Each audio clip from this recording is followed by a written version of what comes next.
What's up, everybody? In this video, we'll go from having just a floor to having walls and a roof. Stick around and find out. 1, 2, 3, 4.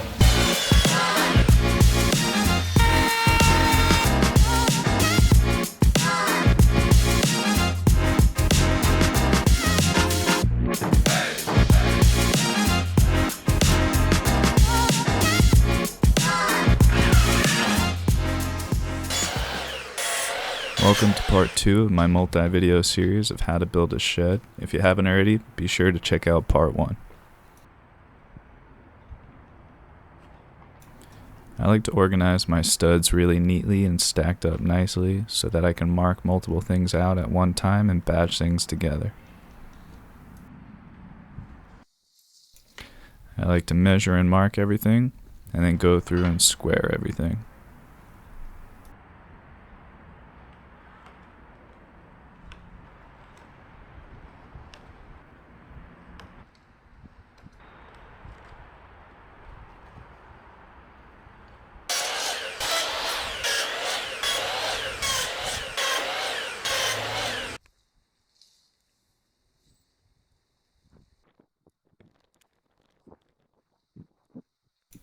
I'm doing all my framing 2 foot on center.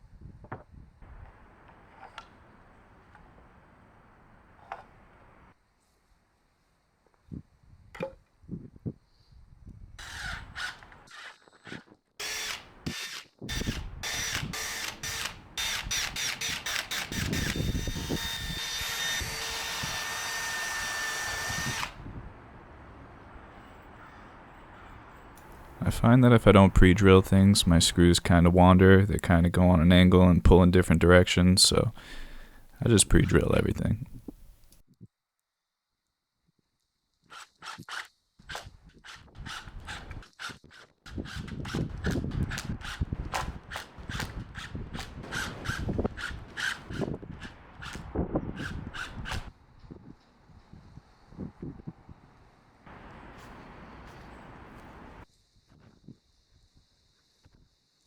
Most people would probably do this with a framing nail gun. I don't have a framing nail gun, and I've always really used screws, so I'm just kind of sticking to what I know. Make sure the screws you use are weather coated though. You don't want to use like a normal drywall screw. It will rust and rot eventually. My lawn is really uneven, so I'm using a piece of plywood underneath to kind of flush up the bottoms so it's easier to get everything nice and flush.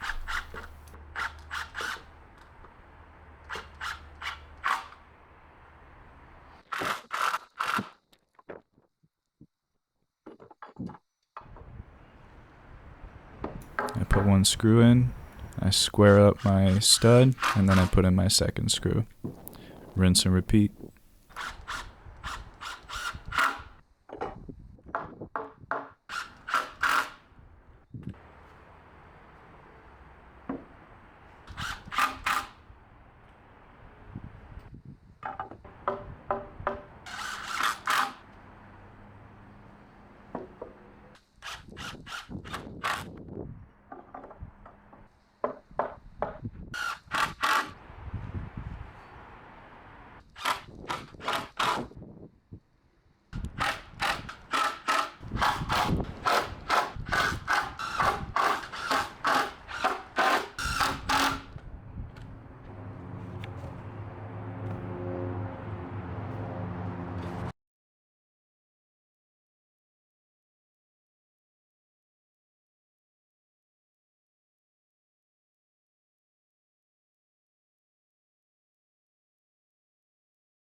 You can see here my wall is actually 12 1/4.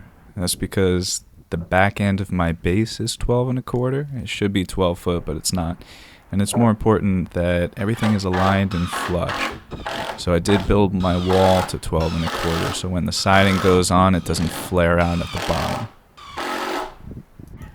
Nobody's gonna know it's 12 and a quarter if you don't tell them. I'm screwing a positive stop on all 4 edges where my wall's gonna go. Just makes it easier so I could just shuffle the wall up into the stop and then screw it down into the floor.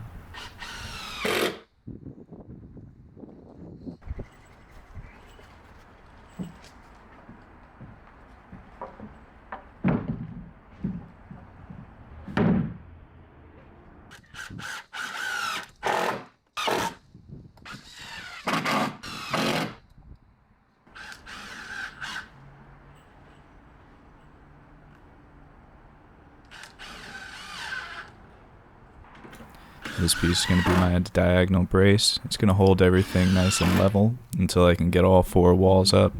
Then I can eventually take this down. Eventually the siding is going to keep everything level and keep everything sturdy.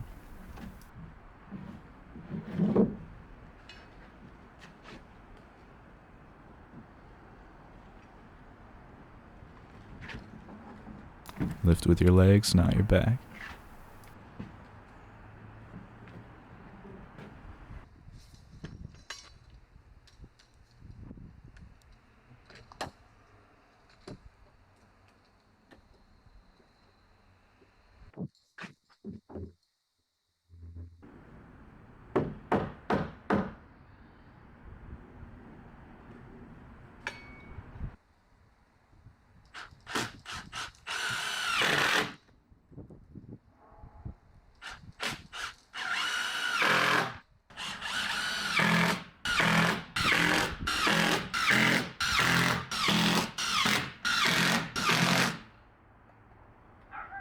I made sure all those screws went into a joist and not just plywood.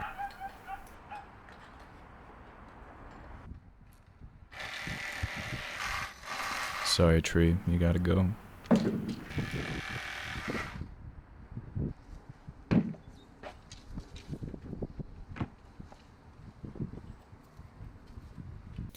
My plywood was hanging a little long here, so a couple of passes with a flush trim bit, and it's a lot better. I could have used a circular saw, but router's more fun.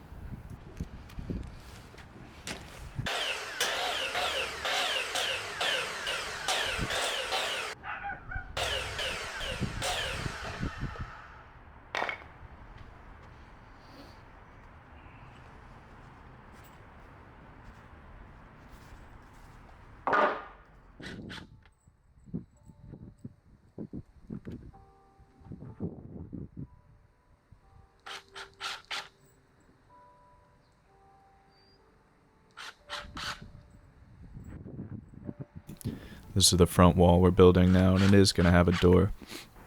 I made the door start 12 inches off the edge and end an additional 30 inches away. So 12 inches and 42 inches are my door rough opening.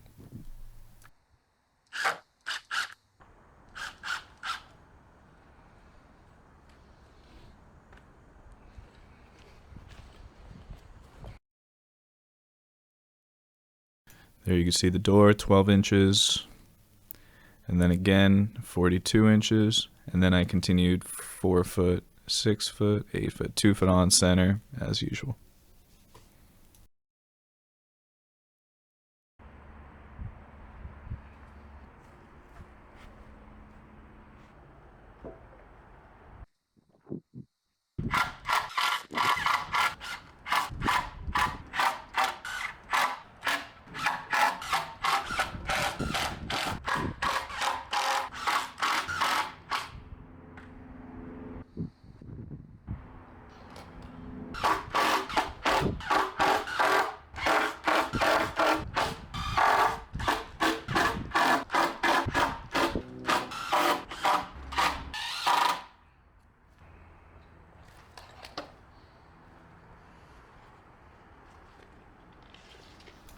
Here I'm measuring for my door header, 30 inches.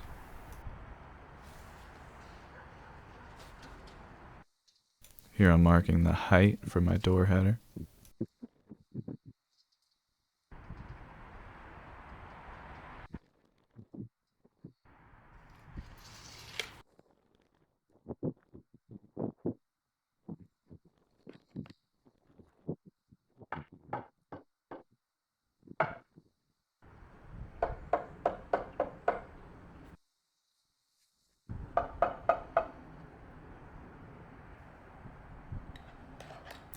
The height of my door head is going to match the height of the side walls, which you'll see later on.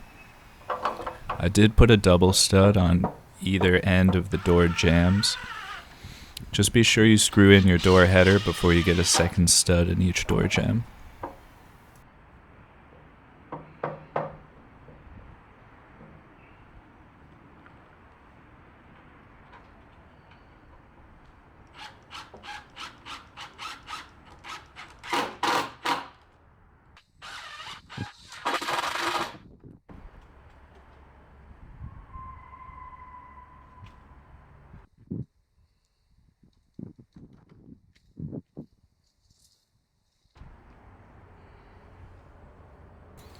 Now I'm putting a little stud at the 2-foot mark.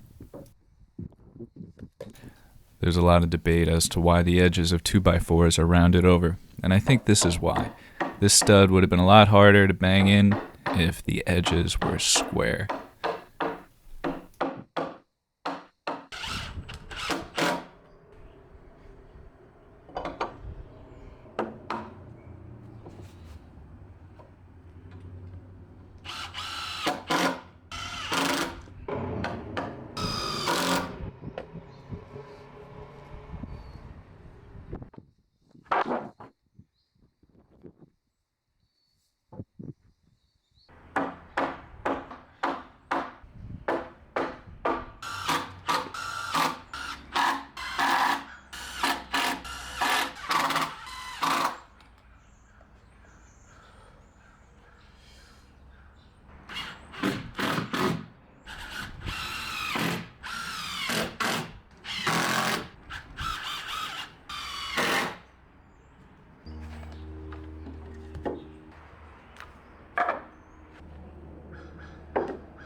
It's important when I mark out my 2-foot on center here that I'm hooked on the edge of the adjacent wall.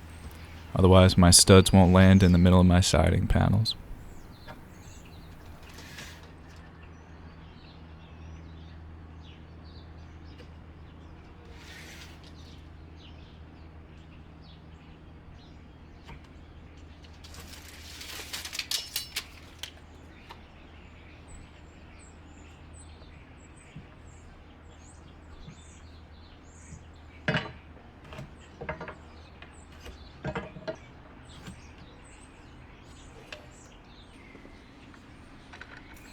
Here my 2x4 runners must have been bowed a bit because all my studs were cut to the same length. So to close the gap here I had to get creative with a clamp and a scrap piece of wood.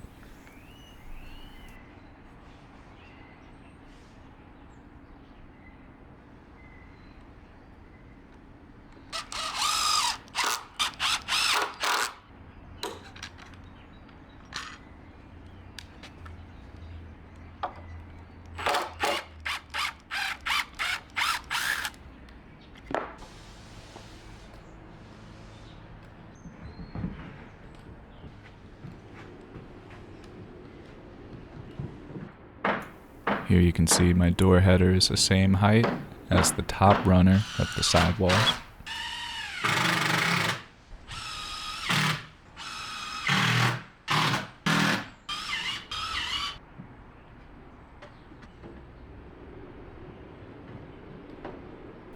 This door on the right side is where my lawnmower is going to go.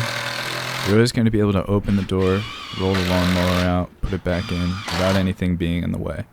There's also going to be a door on that left wall that's not built yet, and I'm sure a lot of junk is going to be piled in from that side.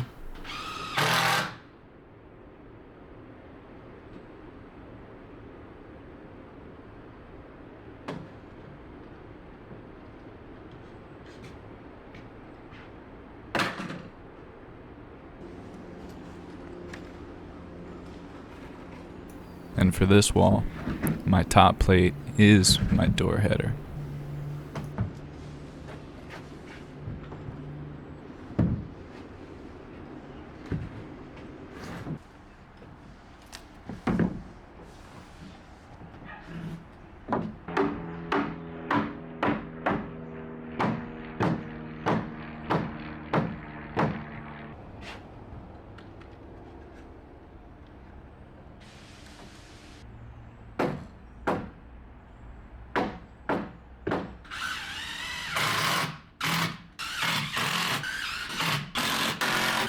I didn't put any screws into the bottom plate where the door is, because eventually that bottom plate is going to get cut out.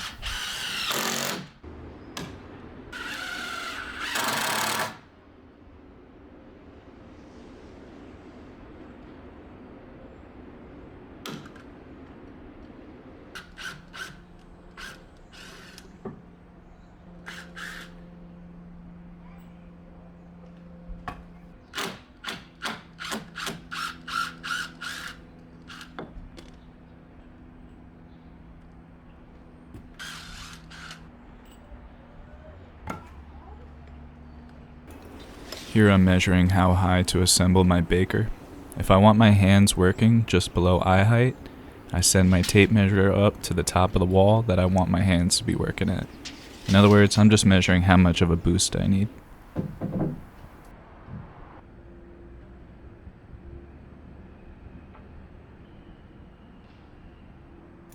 The easiest way to find the angle for your roof rafters is with a weighted string. I use my chalk line. Then I came back and marked it with pencil with my speed square. In my case, it ended up being 10.5 degrees.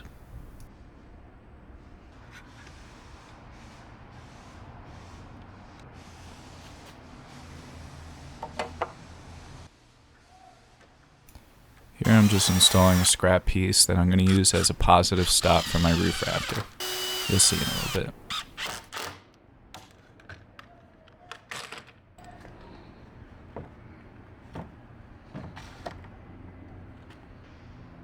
And this is how it's going to hook on that back wall.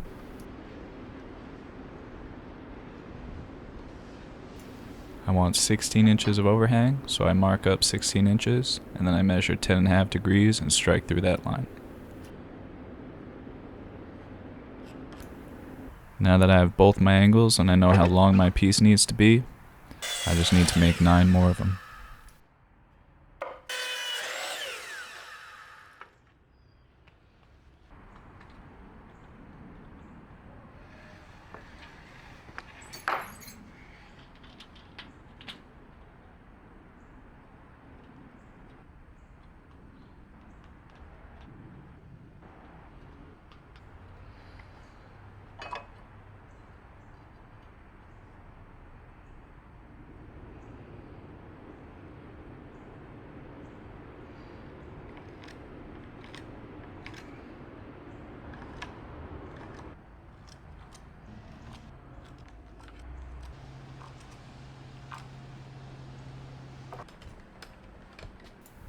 I started assembling all the roof here on the table because the yard's so out of level.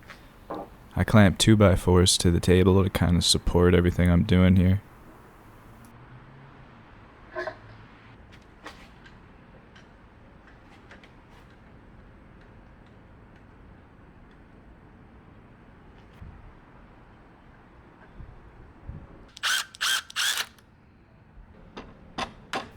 The top edge of what you're seeing is going to be the bottom of my roof. And it's very important that there's no bumps in the bottom of the roof, because that's what you're going to see from the ground.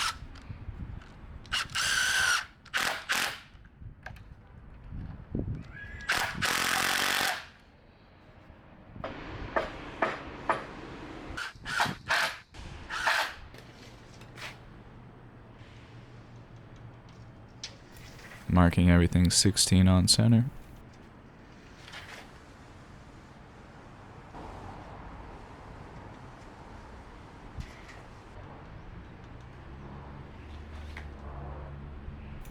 Make sure when you're marking your 16s, you pull your tape from the same side on both ends. Here I made a mistake. I put these two center studs too far away from each other.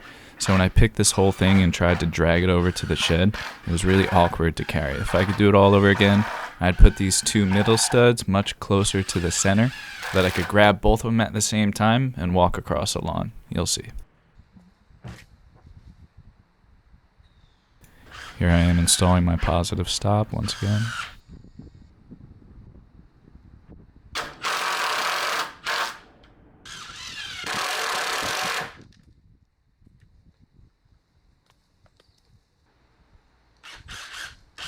I thought it'd be a good idea to put these scraps in the middle here so that I could hook it on the back wall and let it pivot down. But you'll see, they just get in the way. If I could do it again, I would not put those scraps there. You can see it's very awkward for me to walk with this thing. And if those two middle studs were right in the middle, I could just pick it up and haul it. But it took me a little while, but after a while I wiggled it through.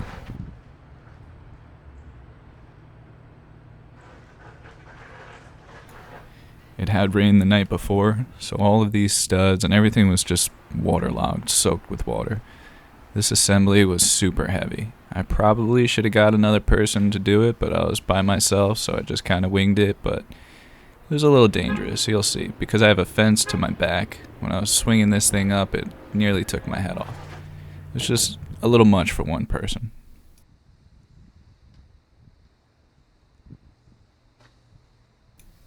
I thought I'd be able to pop those two little scraps up over that back wall, but as you can see right here, those two scraps got stuck on the plate. I thought I'd be able to pop it over like that, but I just couldn't do it. I got to a point where I was fighting with it for a while and I had to just let go.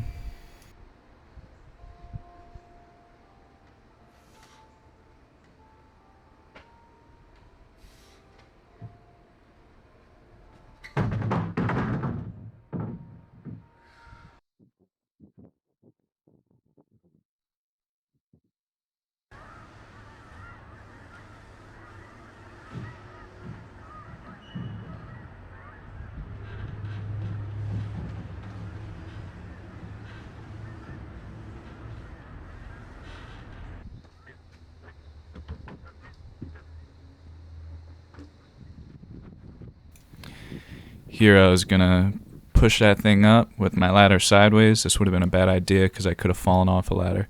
It's very important that when you're pushing on a ladder, your ladder is very supported. If I tried to do this with the ladder the other direction, I could have fallen. Safety first. And once again, if those two middle studs were actually in the middle, it would have been a little easier to get this thing up where it needs to be.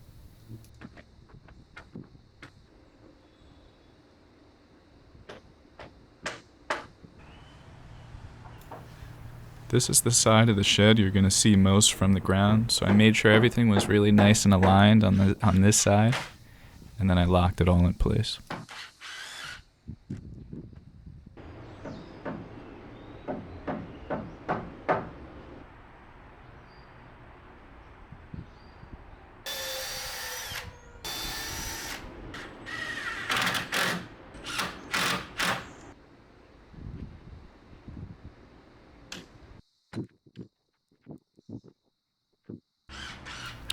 anything were to be somewhat out of alignment, I'd rather it be in this back corner or this side against the fence, because you really wouldn't even notice it.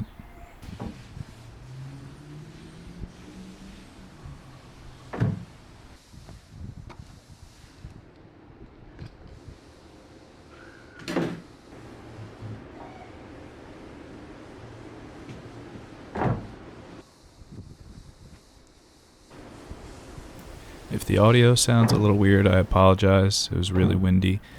I just ordered some what they call dead cats to go over the microphone on the camera, and it muffles the wind. But I use an AI software to kind of cover up some of those wind sounds, and that's what you're hearing.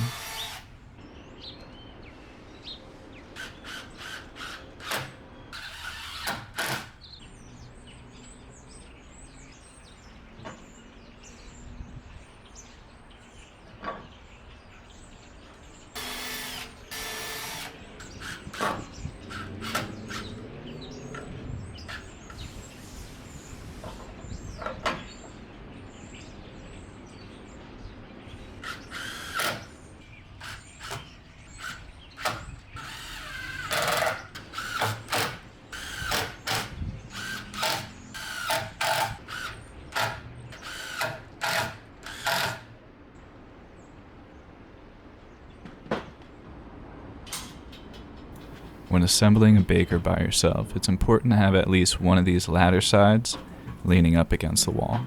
Then the rest is pretty easy.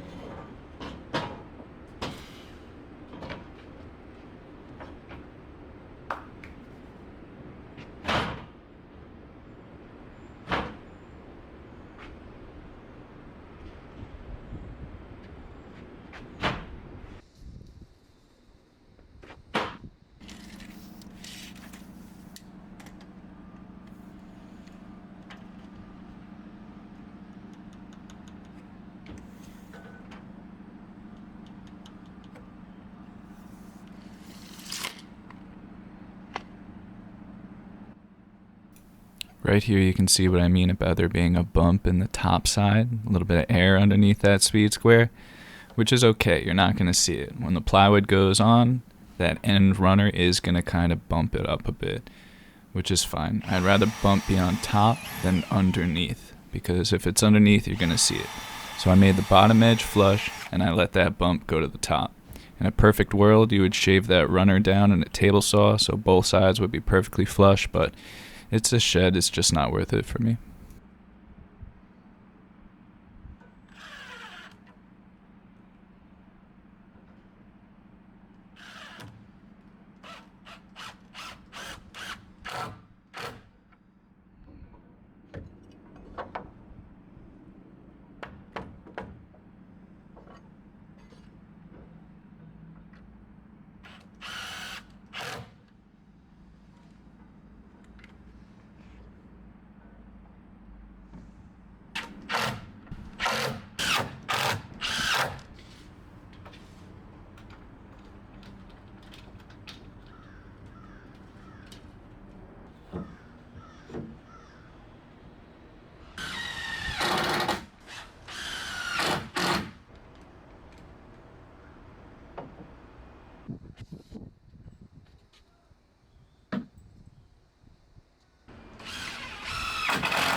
installed one of these clips on each rafter.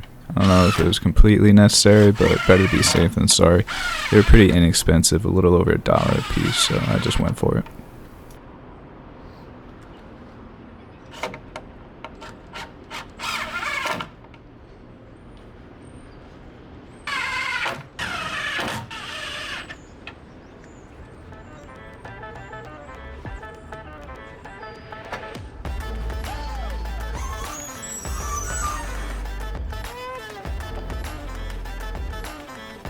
And this is where we're at, completely framed. Thanks for watching. If this video is helpful or entertaining, please throw me a like, it would help me out a lot. Also, be sure to check out part 3 of my How to Build a Shed series. See you next time, thanks.